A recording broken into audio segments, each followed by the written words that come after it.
हमारे दर्शकों को नमस्कार। एक्चुअली आज हम ये जानने का कोशिश करेंगे कि जैसे हर 10 साल पर एक जनरेशन चेंज होता है ना, और जनरेशन चेंज होने के साथ साथ उनमें सोचने की क्षमता है ना, और विभिन्न प्रकार की जो कठिनाइयाँ का सामना करना पड़ता है, क्योंकि जब जनरेशन चेंज होता है तो थिंकिंग कैपेबिलिटी चेंज होती है और सोचने की क्षमता के साथ साथ नई मुश्किलें भी उत्पन्न होती है ना।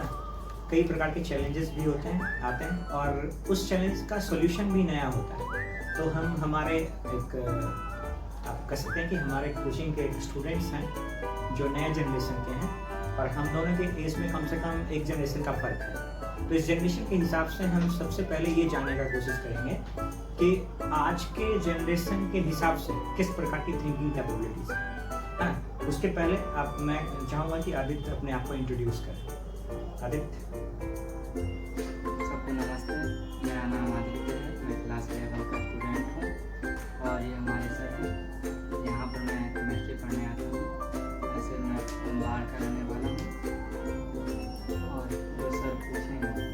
ठीक है, देखिए मैंने जैसा कि बोला कि मैं ये जानने का कोशिश करूँगा कि आज के जनरेशन में किस प्रकार की थिंकिंग कैपेबिलिटी होती है ना, क्योंकि ये कहीं ना कहीं आपको भी हेल्प करेगा। अगर आप एक गार्जियन हैं, गार्जियन के रूप में अगर दर्शक हैं, तो आज के बच्चों को समझने का के प्रति आपकी चेतना जागृत होगी।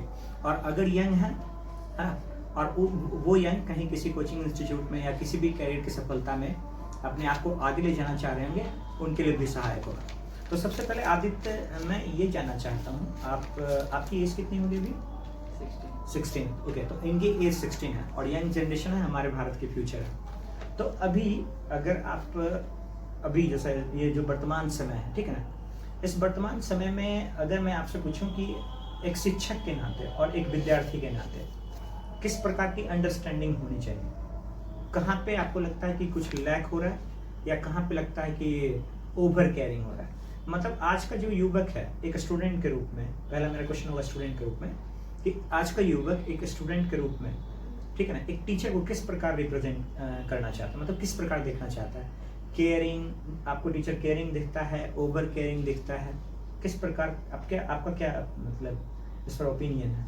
मेरा ओपिनियन है, मैं आपको एग्जांपल से समझाता हूँ। जैसे आप गेमिंग करते हैं, तो आप गेमिंग में कितना भी पैसा इन्वेस्ट करें, अगर हार रहे हैं जीत रहे हैं उससे मायने नहीं रखता। आप इंटरेस्टेड है तो वो चीज़ आपके लिए सही है। अगर आप उसमें इंटरेस्टेड नहीं, जैसे आप कोई वर्क करें या फिर कोई बोला कि स्कैम वगैरह करना है, उसमें आपका लॉस हो रहा है, या फिर कोई बताया कि ये करिए वो करिए, उसमें आपका लॉस हो रहा है, तो आप बोलिएगा ये बेकार चीज़ है। उसी तरह से टीचर भी उसी तरह से होता है। अगर आप उनमें इंटरेस्टेड हैं, हाँ, तब वो कुछ भी गलत पढ़ाएं, सही पढ़ाएं या फिर जो भी बताएं, वो आपके लिए गॉड है। अच्छा, हाँ, अगर आपके विपरीत कर रहे हैं, हाँ, आप जो सोच रहे हैं वो नहीं कहते हैं, हाँ, तो वो समझ लीजिए। अच्छा, तो ये आप किस प्रकार से डिसाइड करते हैं कि वो टीचर, मतलब आपका जो डिसीजन होता है ना, जैसे आपने बोला क्या कि अगर आपके अनुकूल टीचर हैं, उसका क्या डेफिनेशन होता है? अनुकूल किस प्रकार होना चाहिए?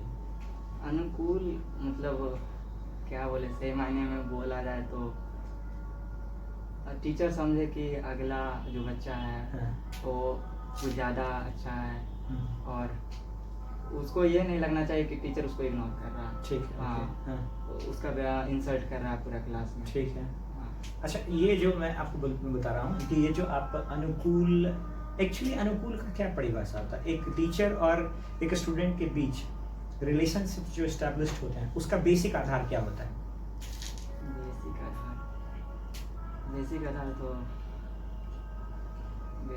नहीं। बेसिक आधार क्या होता है? मतलब आप अगर एक स्टूडेंट हैं और अगर मैं एक टीचर हूँ, तो उनके बीच के रिलेशन का बेसिक आधार क्या होता है? शिक्षा होता है ना। तो हम कैसे कह सकते हैं कि शिक्षा है? तो बेसिक आधार शिक्षा है। तो सबसे पहला अनुकूलन का डेफिनेशन शिक्षा के अनुसार होना चाहिए या शिष्टता के अनुसार होना चाहिए? शिष्टता के अनुसार होना चाहिए, है ना। तो शिष्टता मतलब पहला चीज है क्या? शिष्टता किधर से है?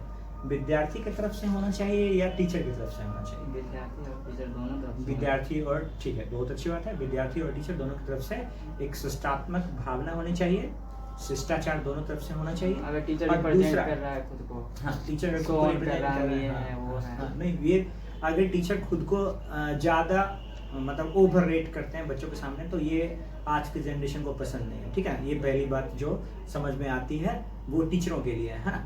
अच्छा, तो आज के जनरेशन के हिसाब से टीचर में किस प्रकार का बदलाव होना चाहिए? टीचर में कोई बदलाव का जरूरत नहीं है, हाँ। बस बच्चों से फ्रेंडली रहना है।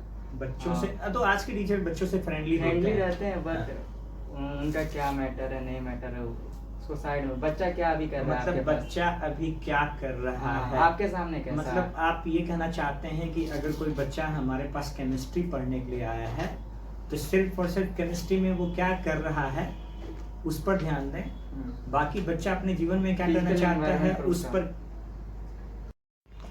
तो आप ये कहना चाहते हैं एग्जैक्टली कि आज के अकॉर्डिंग टीचर को फ्रेंडली होना चाहिए, लेकिन पर्सनल नहीं होना चाहिए। अच्छा, आप एक बात बता सकते हैं, क्या ये सही मायने में देखा जाए तो ये रिलेशन स्ट्रांग है या सिर्फ कॉमर्शियल होगा? लाइट ठीक है, स्ट्रांग। हाँ, सब चीज टीचर ही बता देंगे। लाइफ में ठोकर भी मिलना जरूरी होता है। ओके, आपके हाँ, अकॉर्डिंग और लाइफ ये फिर में मतलब ठोकर मिलना आवश्यक है, हाँ, लेकिन अगर मेरे हिसाब से अगर मैं अपना पॉइंट ऑफ व्यू रखूं तो अगर आपको हर जीवन का दो चीज होता है, एक होता है प्रॉन्स, एक होता है कॉन्स। हर सिचुएशन के दो फायदे, एक लाभ होता है, एक हानि होता है। और अगर सिचुएशन का अंदाजा आपको पहले से हो और आप उसको किस प्रकार हैंडल कर सकते हैं, अगर वो ट्रेनिंग अगर आपको टीचर से मिल जाता तो उसमें क्या प्रॉब्लम है? प्रॉब्लम है अगर आपको उससे लाभ ही लाभ हो रहा है, हाँ। हाँ, तो आप उससे बोर हो जाएगा। अच्छा, आपको मतलब एक स्टूडेंट को अगर किसी टीचर से फ्रिक्शन लेस लाइफ हो जाता है। फिक्शन या फ्रिक्शन बहुत आगे देखा। फिक्शन मतलब होता है क्या कि आपको लग रहा है कि वो आपके अंदर डेवलपमेंट नहीं कर रहे हैं, रोक टोक कर रहे हैं, फिक्शन का ये मतलब है। तो आप फिक्शन बोल रहे हैं या फ्रिक्शन बोल रहे हैं? फिक्शन बोलना चाह रहे हैं, ओके। मतलब आपको ये चीज़ें रोक टोक लगता है, लेकिन आपको पता है कि कई बार टीचर जो होते हैं वो अगर जैसे आज की जनरेशन में जिस प्रकार बच्चों के व्यवहार में परिवर्तन होता जा रहा है, ठीक है ना, उस प्रकार के परिवेश में हमेशा आपको एक अच्छे फ्रेंड की आवश्यकता होती है ना। और फ्रेंड का जो परिभाषा होता है वो तीन होता है हमारे लाइफ में, माता पिता मतलब पेरेंट्स, टीचर और फ्रेंड, है ना। तो माता पिता के बाद जो रोल प्ले करता है वो दो होता है, या तो फ्रेंड होता है या तो टीचर होता है। तो अगर मान लीजिए आपके पास कोई सोशल प्रॉब्लम हो, है ना, या कोई पर्सनल प्रॉब्लम भी होता है जिसको कि आप अपने पेरेंट्स के साथ शेयर नहीं कर सकते हैं, तो फिर आप उस शेयरिंग को कहाँ लेके जाते हैं? दोस्त के पास। अच्छा, अगर उसका सॉल्यूशन दोस्त देने में सहायक ना हो, फिर आप उस प्रॉब्लम को कहाँ लेके जाएंगे? एक बात मैं बोल रहा हूँ कि आप वैसा दोस्त बनाते हैं, बट हो सकता है कुछ ऐसा हो जहाँ पर आपका फ्रेंड उस सॉल्यूशन में सहायक नहीं हो, आप फ्रेंड को बता नहीं सकते हैं, तो फिर एकमात्र रास्ता आपके पास क्या होता है? टीचर, है ना। तो मेन कारण क्या होता है, आप इस चीज़ को समझने का कोशिश कीजिए। अगर कोई टीचर आपके लाइफ में, है ना, कुछ पर्सनल है ना, तो उसका सीधा सीधा तात्पर्य ये होता है कि आपके डेली लाइफ में अगर कुछ इस प्रकार की घटनाएं हैं जो आप आज के समाज में देख रहे हैं, अनेकों प्रकार की जो घटनाएं हैं, अभी मैं उधर रुख नहीं करना चाहता हूँ, उसकी बातें हम अगले एपिसोड में करेंगे।